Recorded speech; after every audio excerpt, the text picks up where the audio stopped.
Continuamos con nuestro curso Herramientas tecnológicas para la docencia online en la segunda parte del tema 3, la cual se titula Plataformas tecnológicas docentes. Acá vamos a revisar lo que tiene que ver con las infraestructuras y los elementos que constituyen todo ese aparataje tecnológico que le es de utilidad y de gran importancia al docente para impartir instrucción en línea. Como siempre hemos estado haciendo, vamos a comenzar con nuestra primera frase o con nuestra frase del día, que es bastante oportuna desde mi punto de vista para el tema que vamos a tratar. Y dice lo siguiente: en vez de poner las nuevas tecnologías en el centro de las personas, hay que poner a las personas en el centro de las tecnologías. Hay que recuperar la esencia humana. Esta frase es dicha por Andy Stallman. Es considerado uno de los principales expertos en branding del mundo. Tiene más de 25 años de experiencia desarrollando proyectos en los 5 continentes. Ha publicado 3 bestsellers. Es conocido internacionalmente como Mr. Branding. Eh, una persona de una amplia trayectoria en el mundo a nivel internacional, que ha entendido la importancia y la magnitud de lo que son las herramientas tecnológicas en todos los aspectos de la vida humana. Actualmente, si bien entendemos la carrera de Andy Stallman, podemos ver que es una persona que está involucrada con las áreas de mercadeo y obviamente es una de las que ha sido muy influenciada o ha tenido mucha, ha sido muy determinante en el uso y la difusión de nuevas estrategias tecnológicas para el apoderamiento de nuevos mercados y nuevas poblaciones etarias de algún producto para el consumo. ¿Eh? Entonces, la oportunidad de esta frase es en función de que ciertamente las tecnologías hoy en día están siendo parte de las personas, en la vida de las personas efectivamente, pero las personas tienen que ser el norte o tienen que ser o deberían ser el centro, la principal prioridad del desarrollo de las nuevas tecnologías. Y considero oportuna esta frase en este tema, porque justamente cuando vamos a hacer desarrollos tecnológicos, vamos a hacer plataformas con todo el aparataje, como les decía, de elementos de tecnología, de comunicación, de computación, deben estar orientados a darle un buen servicio y a satisfacer la mayor cantidad de necesidades que el individuo o las personas puedan tener en en una determinada área, ya sea del conocimiento o de industria o de mercado.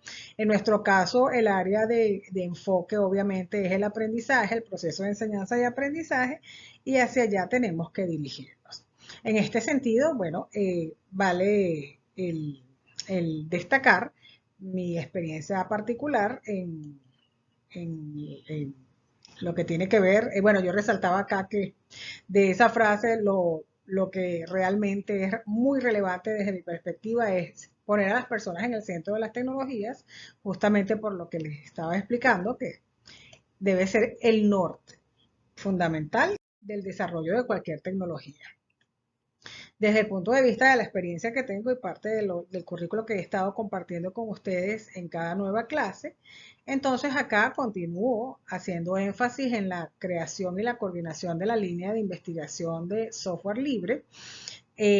Oportuno también mencionarlo y destacarlo en este tema o en esta parte del tema 3, ya que cuando se está desarrollando una línea de investigación asociada a software libre, implica una gran cantidad de procesos como justamente el diseño y desarrollo de software y el análisis y la determinación de estrategias, como ya hemos revisado, para definir cuál es la mejor plataforma para adecuar el desarrollo que se está haciendo. Incluso con múltiples desarrollos podríamos nosotros construir una nueva plataforma tecnológica, en este caso para desarrollar software libre. ¿Okay?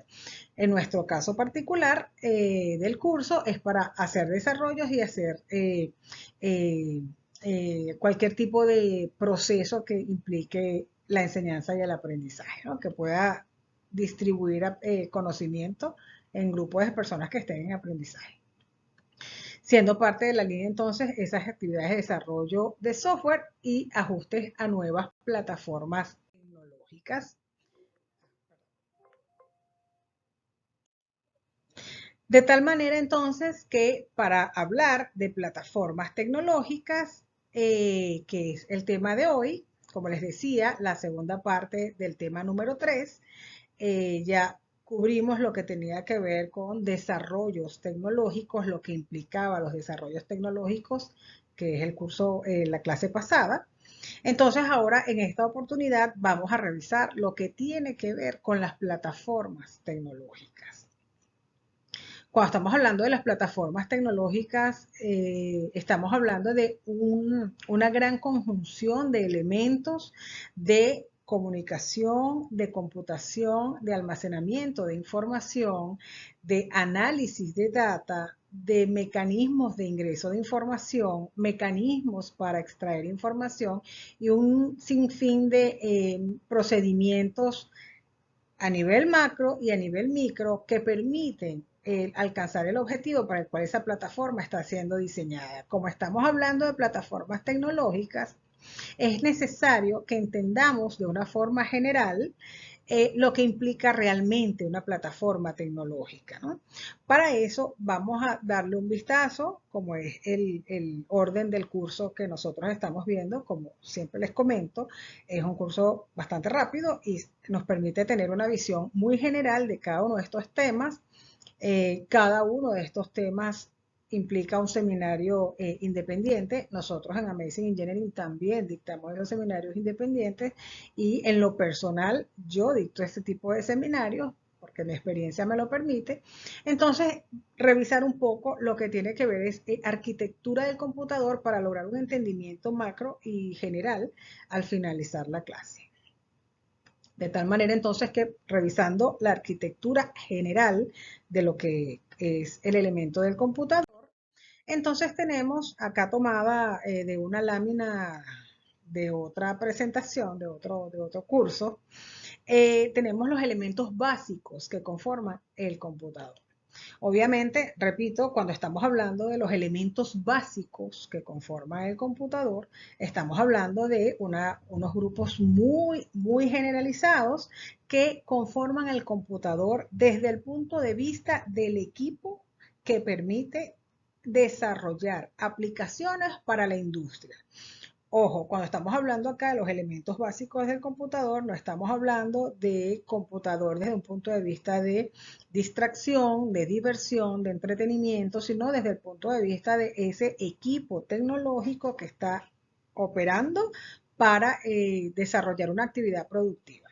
Esta aclaratoria siempre es válida y considero importante hacerla porque muchas veces plantean que hay algunas aplicaciones, hay algunos dispositivos electrónicos que no necesariamente tienen estas partes. Obviamente están destinados más a entretenimiento, a videojuegos y no es el objetivo. Como les decía, el objetivo de esta especificación, de esta clasificación de componentes básicos del computador, es la clasificación del computador desde la perspectiva del elemento que contribuye a través de la tecnología a efectuar procesos productivos en la industria o en la empresa o en las organizaciones. Habiendo dicho esto, entonces podemos comentar que el principal elemento o el fundamental elemento del computador es el CPU. Nosotros normalmente lo llamamos CPU. El CPU es un acrónimo de Unidad Central de Procesamiento en inglés. De manera que este elemento, la unidad central de procesamiento, conocido también como procesador simplemente, es el elemento encargado de ejecutar cada una de las operaciones que ocurren en la computadora.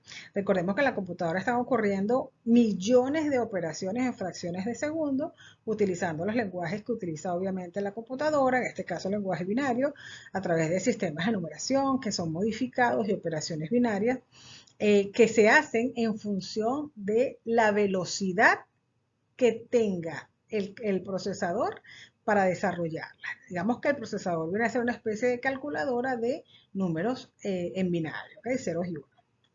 Por otra parte, tenemos como elemento básico la memoria. Hay diversos tipos de memoria, pero en este caso vamos a hacer mención solamente de las memorias principales, la memoria de acceso aleatorio, la memoria RAM y la memoria ROM. RAM también es el acrónimo de memoria de acceso aleatorio en inglés, Random Access Memory, y ROM es el acrónimo de memoria solamente para lectura, Read Only Memory. De manera que en la memoria se almacena toda la información y todos los resultados y todos los datos arrojados por el CPU. Luego tenemos el disco duro, que es una especie de almacenamiento también, pero no tiene una relación directa, una conexión directa con el CPU, sino que son dispositivos más bien de almacenamiento en grande escala. Y los dispositivos de entrada y salida, los dispositivos también llamados periféricos, que son los que permiten al ser humano o a la persona que es el usuario que está que está utilizando el equipo tecnológico, interactuar con este. Es decir, le permite ingresar información y le permite también extraer información. Estos cuatro elementos del computador que acabamos de mencionar de forma muy elemental conforman lo que podríamos denominar el hardware del computador. Luego tenemos el elemento de software o de programas del computador, que es justamente la parte no visible de la computadora. Es decir, todos estos cuatro elementos del computador son elementos visibles, tangibles del computador. Nosotros cuando estamos hablando de cualquiera de los cuatro, estamos hablando de lo que conocemos como hardware. Es decir, la parte tangible, visible, física, el equipo. Cuando estamos hablando del software, estamos hablando de los programas, de la lógica que alguien le colocó allí y nosotros podemos decirle a todos esos programas, el programa BIOS, el programa OS, que es el sistema operativo, que es el conjunto de instrucciones que el hombre proporciona para que el computador pueda funcionar, ya que con el hardware tenemos el equipo y con el software tenemos qué va a ocurrir con el equipo. Nosotros podemos verlo esto gráficamente en la siguiente lámina. Acá podemos visualizar entonces lo que viene a ser el hardware del equipo, es decir, la memoria ROM, la memoria RAM, el CPU, el disco duro y los dispositivos periféricos, dentro de los que tenemos, bueno, todos los que nosotros utilizamos, el speaker, el keyboard, el teclado, el monitor, printer, bueno, todos los componentes que nosotros podemos visualizar y que conforman, como decíamos anteriormente, el hardware del equipo. Por su parte, tenemos entonces lo que es el sistema operativo, que entonces es el software del equipo, y para nosotros tiene una importancia fundamental porque el software fundamental, principal, prioritario, el que gobierna en la computadora es justamente el sistema operativo. El sistema operativo es simplemente, bueno, acá tenemos también el BIOS es Basic Input Output System, es un sistema que controla los dispositivos periféricos, que trabaja conjuntamente con el sistema operativo, pero en nuestro caso vamos a conversar solamente del sistema operativo, obviamente, y vamos a decir de este sistema operativo que es el software, es el programa, es el código, es la lógica que permite que se instalen otras aplicaciones. Si se percatan, nosotros acá no hemos hablado de ninguna aplicación, acá hemos hablado solamente de equipo, arquitectura, la parte dura que es hardware. La única forma que estamos hablando de software y programas hasta ahora es hablando del sistema operativo y del BIOS de los programas. ¿Okay? De manera que entonces la importancia del sistema operativo radica en que es la base para instalar otros programas.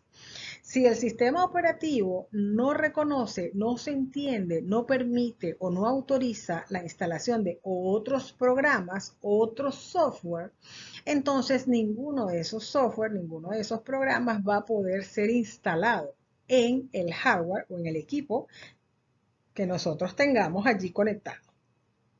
Este sistema operativo es el que dice, y de él va a depender el tipo de software que se instale en la computadora, según los permisos que él decida o que esté obviamente configurado para darle a las otras aplicaciones. Entre esas aplicaciones, y dependiendo del tipo de sistema operativo que estemos trabajando o que tenga instalada la computadora, obviamente, previamente, va a depender si él se entiende o es de la misma familia, por decirlo de alguna forma, de las otras aplicaciones. ¿Cuáles son las otras aplicaciones que nosotros podríamos instalar en la computadora? Vamos a ver esta clasificación que me dice que los software, los programas, los códigos que se pueden instalar sobre un sistema operativo o en la computadora, mejor dicho, van a depender y van a tener una forma de licenciamiento. Cuando estamos hablando de licenciamiento de software, estamos hablando de ese permiso de utilización, de esa autorización que da el creador del software, del programa, para su uso. En esta clasificación tenemos entonces la clasificación según el tipo de licencia que ese software tiene o que permite, ¿no? Tenemos en primera instancia, según el tipo de licenciamiento, el software propietario, que es un software que me permite usarlo. Es un software solamente para hacer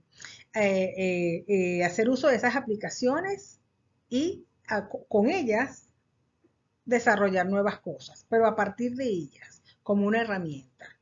No es permitido el acceso al código. Acá entramos un poco en programación, sin demasiada profundidad, pero hay que decir que cuando se hace un programa de software, cuando se hace un código, se hace un desarrollo de software, hay un programa fundamental, que es el que desarrolla, que es el llamado el programa fuente, que es el que desarrollamos los programadores cuando estamos haciendo la aplicación. Pero en el software propietario no hay acceso a ese código. En algunas circunstancias han habido intenciones o hay algunas personas que han logrado accesarlo, pero es totalmente ilegal. No hay forma de que eso sea permitido porque es un software que su licencia, su autorización es solo para ser usado. No está permitido, no es legal y no hay acceso al código. Luego tenemos otro tipo de software que es el software libre o el open source. Este software sí permite acceso al programa fuente, al código que configura, sobre el cual está diseñado ese programa. Yo puedo ver cómo se escribió ese programa que estoy usando. Ojo que cuando se habla de software libre, la traducción en inglés es free. Entonces, muchas veces, como la traducción es free, se asume por error que free no está asociado a libertad, sino a gratuidad. Entonces hay que decir que el software libre no siempre es gratuito, en su gran mayoría lo es, pero no necesariamente una aplicación desarrollada en software libre o con open source va a ser gratuita. En algunos casos, dependiendo del tipo de licencia, porque hay algunas licencias dentro del software libre que también existen sus propias clasificaciones. Hay algunas que no son gratuitas, hay que pagarlas. Y es colaborativo. Cuando se habla de que software libre es colaborativo, se habla de que siendo en algunos casos licencias abiertas, es posible que con el acceso al código múltiples programadores puedan interactuar con ese código y hacer y aplicarle algunas modificaciones que permitan mejorarlo. Por ejemplo, una característica muy común en los grupos de desarrolladores de software libre es la revisión de debilidades o la seguridad. Y entonces parte de lo que hace la comunidad que está en desarrollo de esa aplicación es revisar las vulnerabilidades del software. Entonces lo hace público para que entre todos le busquen la protección y tapar esa vulnerabilidad, lo que contribuye por demás a que sea mucho más robusto y más seguro. Ok, un ejemplo de estos tipos de software, podemos verlos acá, cuáles son los software propietarios y los software libres. Vamos a ver cuáles son esos. Tenemos los software propietarios, bastante conocidos ya en alguna oportunidad, dependiendo del área en el que estemos manejándonos, podemos encontrarnos con uno de los más conocidos, que es Windows. Windows es un sistema un sistema operativo. eh, Windows, cuando estamos hablando de Microsoft Windows, es un sistema que permite trabajar, bueno, con todas las aplicaciones que nosotros podamos usar. Office, bueno, todo lo que se le pueda instalar a Windows. Microsoft Project. Esta es una marca, la marca Microsoft, que hay que pagar para poder usarla. Sin embargo, nosotros no tenemos acceso, porque es software propietario, a el código del sistema operativo, ni Windows, ni ninguno que sea propietario. Tenemos Norton, que es un antivirus, también es propietario, es decir, hay que pagar para su uso. Aquí tenemos Office, que les comentaba, que es una aplicación que se instala o se sube o se coloca sobre el sistema operativo Windows. Decíamos que el sistema operativo es aquel que permite instalar nuevas plataformas sobre él. Tenemos otro software acá que es bastante conocido, nosotros lo usamos, que es Adobe, Java, Safari, AutoCAD. Esto es un software para diseño gráfico. Las personas que trabajan con ingeniería mecánica tienen bastante uso de ellos, pero como les digo, es software propietario. Bueno, tenemos por supuesto Mac. ¿Cuáles son los software libres? ¿Cuáles son las marcas o los nombres de los software libres? Entonces tenemos algunos sistemas operativos también. Recuerden que hablábamos de sistemas operativos como la base sobre la cual se instala todo lo demás, todo el demás software. Y tenemos entonces Unix, tenemos Firefox, que es una especie de lo que era anteriormente Internet Explorer, ya murió. Pero bueno, esto es una especie de explorador. OpenOffice, que viene a ser el símil en software libre de Microsoft Office. Bueno, y así una cantidad de Tomcat, que es una cuestión de base de datos para manejar base de datos, servidores. Tenemos el sistema operativo Linux o Linux. Y bueno, GNU, que es también una especie de sistema operativo. Bueno, así muchísimas, tantas aplicaciones en software privativo, también se le conoce en el mundo de la tecnología como software privativo, tantas aplicaciones como software propietario como aplicaciones de software libre hay. Hay muchísimas páginas que permiten que permiten buscar cuál es el equivalente. Incluso si usted busca, por ejemplo, alguna aplicación de privativa o propietaria, y usted puede hacer una búsqueda de cuál es el equivalente de esa aplicación propietaria, pero en open source. Hoy en día se ha vuelto cada vez más amigables, más sencillo su manejo, y bueno, realmente se han apoderado de gran parte del mercado, pero sigue siendo en algunos casos preferido por la gente el propietario porque es más conocido en cuestiones de respaldo y eh, asesoramiento, apoyo, todo eso. Ok, además de estas clasificaciones, según su licenciamiento, podemos hablar de un tipo de software, una clasificación, según la utilidad de ese software en la computadora. Entonces, podemos hablar de que el software, según la función que cumpla, podríamos hablar de, como les digo, hay muchísimas clasificaciones, nosotros vamos a comentar acá solamente estas tres y vamos a hablar en primer lugar de esas aplicaciones de sistemas. Cuando estamos hablando de software, de programas que son utilizados para los sistemas, estamos hablando de esos software, de esos programas que la computadora necesita para funcionar. Entonces, si la computadora nosotros apenas la encendemos, ya comienzan a, digamos, correr, como le llama uno en el argot, correr programa o correr software. Uno a veces no sabe qué es lo que está ocurriendo, pero son programas o es software importante, fundamental para que la computadora pueda seguir funcionando.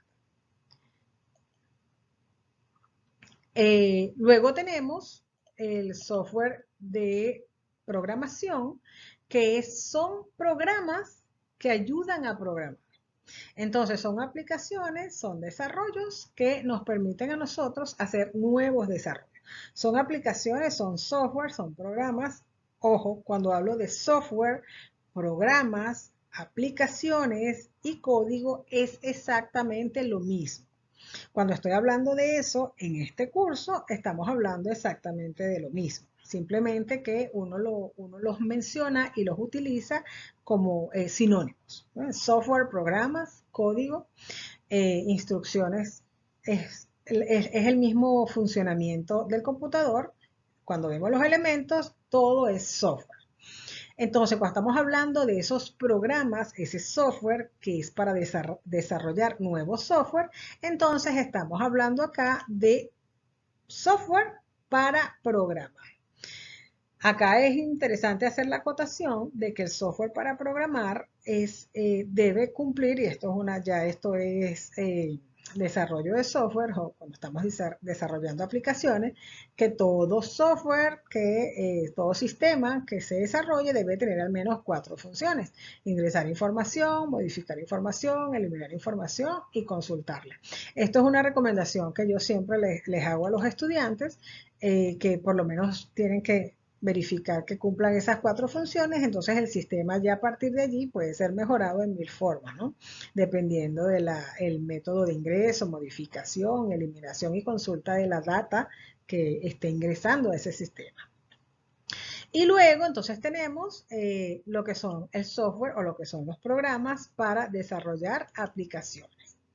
Cuando estamos hablando del software o los programas que son para desarrollar aplicaciones, entonces, mejor dicho, los software que son aplicaciones tienen una utilidad específica. Ya nosotros habíamos comentado algo de eso en la clase anterior, que dependiendo del uso al cual se les vaya a dar, entonces las aplicaciones están destinadas, o el desarrollo tecnológico está destinado a una determinada área. En este caso en particular, bueno, traigo a colación, como habíamos mencionado anteriormente, lo que son aplicaciones para juegos, software, programas que son para la distracción, la diversión, el entretenimiento. Tenemos los gerenciales, que también los revisamos de forma muy general. Recordemos que hablábamos un poco de la estrategia. Hay software y aplicaciones para esas necesidades gerenciales de la organización, y el caso que nos ocupa, que es obviamente el de la enseñanza. Entonces, cuando estamos hablando de aplicaciones de software, programas que funcionan para la enseñanza, entonces aquí ya podemos comenzar a trabajar o a mencionar, a hacer mención de lo que son las entonces plataformas tecnológicas para la enseñanza, que es el caso que nos ocupa directamente en esta clase. Y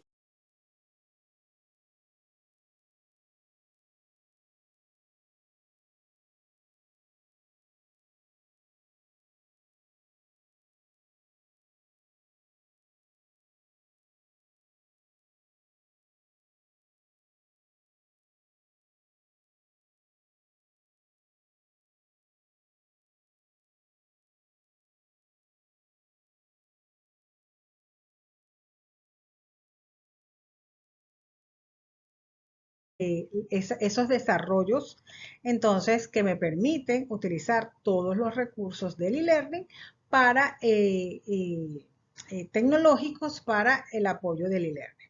Nosotros encontramos las plataformas tecnológicas para la enseñanza como las siglas de LMS o LMS, que es Learning Management System. Es simplemente esos programas que me permiten diseñar, manejar, organizar y proporcionar material educativo y de entrenamiento en línea para quienes están aprendiendo. Cuando estamos hablando de las plataformas tecnológicas para la enseñanza, estamos hablando de esos programas que me van a permitir a mí como profesor proporcionar material educativo para que el estudiante tenga la capacidad o tenga la posibilidad de adquirirlo a través de procedimientos en línea, es decir, a través de las tecnologías, siendo el significado de cada letra en inglés el siguiente.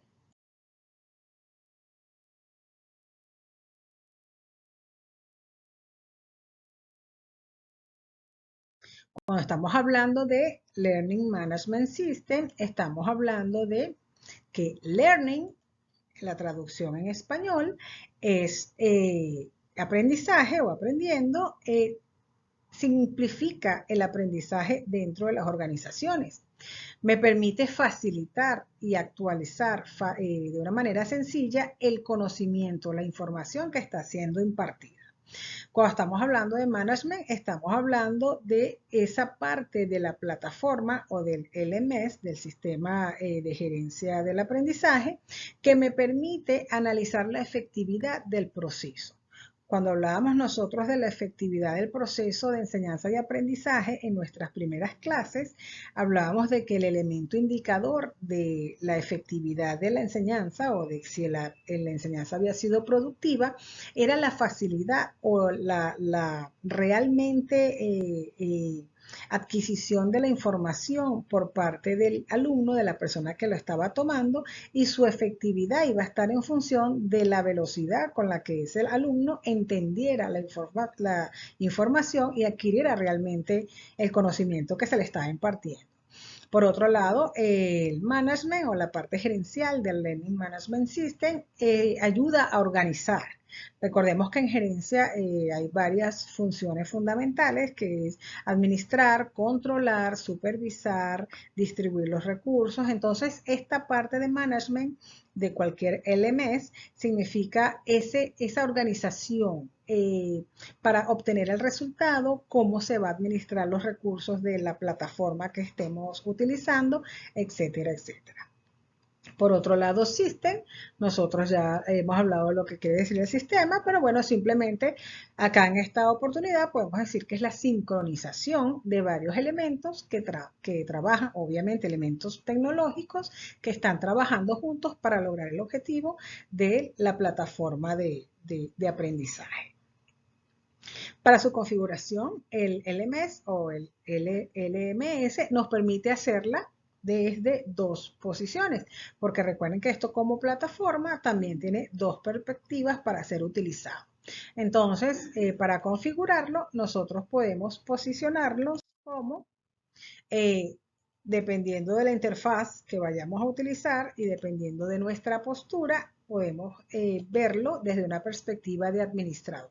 Es decir, que todas las plataformas de aprendizaje o todos los LMS nos ofrecen una interfaz para administrarla. Es decir, nosotros podemos ingresar allí como un administrador y en ese administrador generalmente puede ser el profesor, pero dependiendo de la magnitud de la data que vaya a ser movida, puede ser que haya una tercera persona que haga el papel de configurador, que es el administrador, ¿no?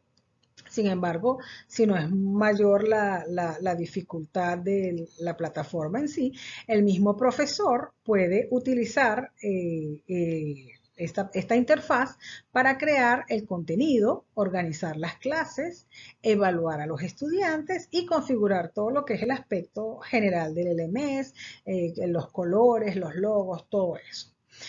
Como les digo, puede ser que el mismo profesor, si tiene algún conocimiento o le interese la parte de desarrollo de configuración de la plataforma, perdón, lo haga o, como les decía al principio, el administrador sea una tercera persona que se encargue de esa función. Por su parte, también tenemos la otra interfaz, que entonces va a ser esa interfaz que sí, el alumno, la persona que está tomando el aprendizaje, la va a utilizar para acceder al contenido que el profesor le provea. Cuando estamos hablando de acceder al contenido que el profesor le provea, estamos hablando de las evaluaciones, la revisión de trabajos, foros de discusión, en el caso cuando son clases directamente online o en vivo o en directo, entonces el alumno puede interactuar a través de los chats de la herramienta que se esté usando, si la plataforma la tiene disponible, etcétera, etcétera. Ok, dentro de las aplicaciones de LMS más reconocidas tenemos solamente algunas, voy a mencionar obviamente acá solamente dos, porque son muchísimas, dependiendo del interés y de la necesidad que tenga cada institución, cada organización, puede escoger la que mejor le acomode. Sin embargo, voy a mencionarles las dos más reconocidas porque además de eso son plataformas que son gratuitas, ¿no? Entonces, Moodle es ampliamente conocida. Esto es una aplicación que se desarrolló inicialmente con fines humanitarios, para colaborar en aquellos casos en los que algunas organizaciones, algunos países no tenían acceso a los sistemas educativos, a las estrategias en línea. Entonces se fue creando este tipo de plataforma y hoy en día, bueno, ya tiene más de 20 años. Bueno, como su nombre lo dice, como les destaco acá, es el más popular entre los mejores, ¿no? Una característica importante acá es que entre los mejores gratuitos, que son gratis, obviamente, Moodle es el mejor. Otra característica importante de Moodle es que, bueno, le proporciona a los profesores y a los estudiantes un sistema sólido en un solo lugar para crear entornos personalizados. Lo que les comentaba, que dependiendo de la necesidad del profesor o de la persona que está impartiendo la clase, entonces hace su propia configuración, su diseño, su perfil, como lo quiera desarrollar, ¿no? A su gusto. Permite crear fácilmente un sitio web privado, es decir, que provee de alguna intimidad relativamente cómoda para el profesor y la interacción única de entre él y sus alumnos a través de los medios electrónicos para impartir el conocimiento de una forma única y exclusivamente para sus estudiantes. Luego tenemos una característica bien importante que justamente está siendo ahorita incorporada, mejorada con mayor sofisticación, que es que proporciona estadísticas para el seguimiento del progreso de los estudiantes. Nosotros mismos nosotros en la empresa utilizamos software que desarrollamos nosotros mismos para muchas de estas actividades. Sin embargo, también aplicamos en algunos casos, dependiendo del curso y dependiendo del nivel de complejidad que se quiera tener en cuenta, algunas estrategias en particular que son tomadas también de algunos software, tal vez como Moodle, tal vez como Canvas, tal vez como algunas otras que sean muy puntuales para lo que quiere realmente la persona que quiere tomar el curso. En lo particular se pueden desarrollar y es importante que tengamos en cuenta esto, sobre todo en esta parte, porque me hace mención a lo que son las estadísticas para el seguimiento del progreso de los estudiantes. Eh, todos los cursos, todas las plataformas pueden ser adecuadas e impartidas o para hacer impartir clases y adiestramiento según la necesidad que tenga el grupo o la organización que vaya a tomar el curso. Es decir, en algunos casos la información se provee de una manera que el estudiante tenga acceso permanentemente por ejemplo, en casos como estos, al video de una manera permanente, que pueda presentar tal vez unas evaluaciones con la información disponible. Hay algunos casos en los que el curso se imparte en vivo, en directo, y la evaluación se hace al final. Algunos casos en los que luego del curso en vivo se envía un cuestionario para ser respondido en línea o un cuestionario en algunos casos también cuando son inducciones de tipo técnicas o prácticas. Por ejemplo, nosotros tenemos un seminario de mantenimiento industrial en el cual es necesario que los estudiantes hagan algunos experimentos. Entonces, ahí obviamente la evaluación es muy distinta. Ellos tienen que estar mirando el material permanentemente para poder responder la evaluación y siguiendo el proceso, anotar sus propios resultados, etcétera, etcétera. Lo que es importante tener presente es que para cada curso, para cada evaluación, para cada sistema de inducción, las plataformas tecnológicas nos permiten configurarlo, como decimos, a la medida de la persona como lo desee. Si necesitamos amplios niveles de seguridad y de revisión de las direcciones IP, de de las direcciones de correo, entonces se extreman las medidas para hacerle seguimiento y en algunos casos no es tan necesario, sino que es más bien una cuestión más abierta en la medida en que es importante que quede la información y que que la persona que está recibiendo la inducción mantenga la información de manera permanente, como hay algunas plataformas que ya se hacen. En todo caso, siempre está el diseño específico para cómo se quiera hacer. Con respecto a las estadísticas, que es una de las características más relevantes y novedosas que está proporcionando la nueva versión de Moodle, que es la 3.9, recordemos que cada una de estas plataformas van en el tiempo mudándose, van mejorando, entonces a medida que van surgiendo nuevas versiones actualizadas con mayores beneficios, mayores bondades, mayores seguridades a los usuarios, entonces se les va agregando una versión o un punto, un número más a la versión que existía.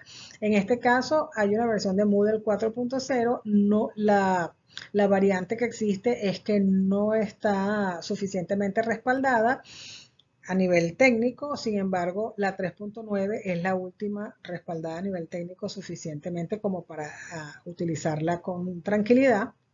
Y una de esas características de Moodle 3.9 es las estadísticas para el seguimiento del progreso de los estudiantes, que es una mejora incorporada, ¿no?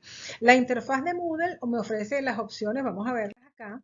Esto sería un bosquejo muy general de cómo es bueno, esto está en inglés, realmente lo iba a colocar en español y se me pasó por alto, pero bueno, en todo caso, acá tenemos cómo sería la interfaz, una interfaz muy básica, lo que es de Moodle, las opciones que me ofrece. En principio tenemos la opción para comenzar, donde se puede configurar, como decíamos, bueno, la parte del administrador, hay una instalación, hay una guía para cada una de las funciones que se quieran comenzar a desarrollar. Luego tenemos ya cuando está desarrollada, cuando ya está instalada la aplicación o la plataforma está configurada o el LMS está configurado, ya están las settings colocadas, entonces para gerenciar, para revisar, para manejar el curso que se vaya a desarrollar, cómo colocarlo, cómo agregar estudiantes, cómo revisar el progreso, cómo cargar archivos, etcétera, etcétera. Acá tenemos una información que viene a ser una especie de noticiero de Moodle. Luego tenemos no solamente lo del curso, tenemos para manejar el sitio en su totalidad.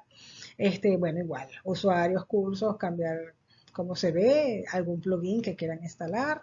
Y bueno, acá finalmente, bueno, algunas actividades que queramos agregar, ¿no? Entonces, para el usuario, esta es digamos, el frontend, digamos que es el, la apariencia, ¿no? La apariencia de lo que sería como una especie de administrador del Moodle. Ajá. Luego tenemos que para el usuario, entonces, podríamos ver algo así, que es esta configuración de cómo lo vería la persona que está haciendo uso de la aplicación, en general, cualquier persona.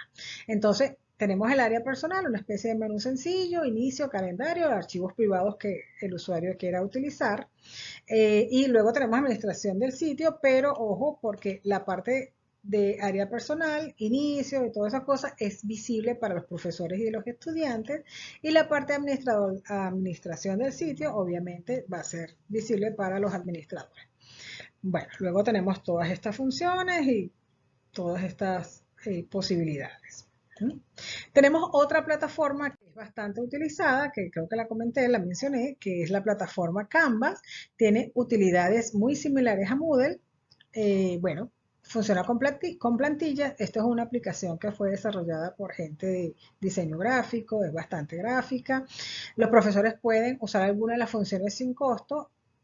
Obviamente para tener acceso a algunas funciones más sofisticadas, entonces hay que pagar la membresía para tener acceso. Sin embargo, si quieren usar lo básico, entonces bueno, no hay necesidad de pagar nada, ni licencia, ni permiso para usarlo, se puede usar libremente. Facilita la creación y administración de contenido, videoconferencias, cuestionarios. Tiene aplicaciones móviles para accesar al contenido y se integra con aplicaciones de terceros que hoy en día en la era móvil, bueno, es bastante interesante. Tiene una interfaz bastante similar a Moodle. Acá en este caso, esto viene a ser aproximadamente el diseño de lo que sería el menú, como les decía, bastante gráfico. La configuración, bueno, va a depender de cómo el administrador la quiera desarrollar. Que vienen a ser esas opciones que deben estar presentes incluso en plataformas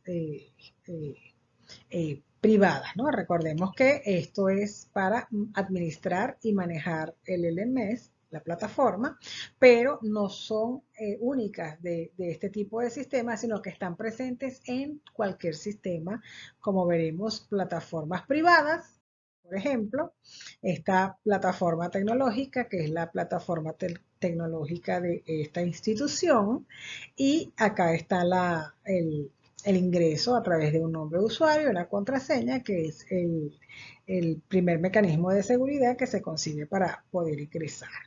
De manera entonces que estos son los elementos fundamentales cuando estamos hablando de las plataformas tecnológicas y bueno, hay que tenerlo en consideración cuando vayamos a buscar o vayamos a manejar algún tipo de estos sistemas de LMS porque nos permite mejorar o ayudar a optimizar el proceso que estemos llevando a cabo para la enseñanza-aprendizaje con nuestros estudiantes.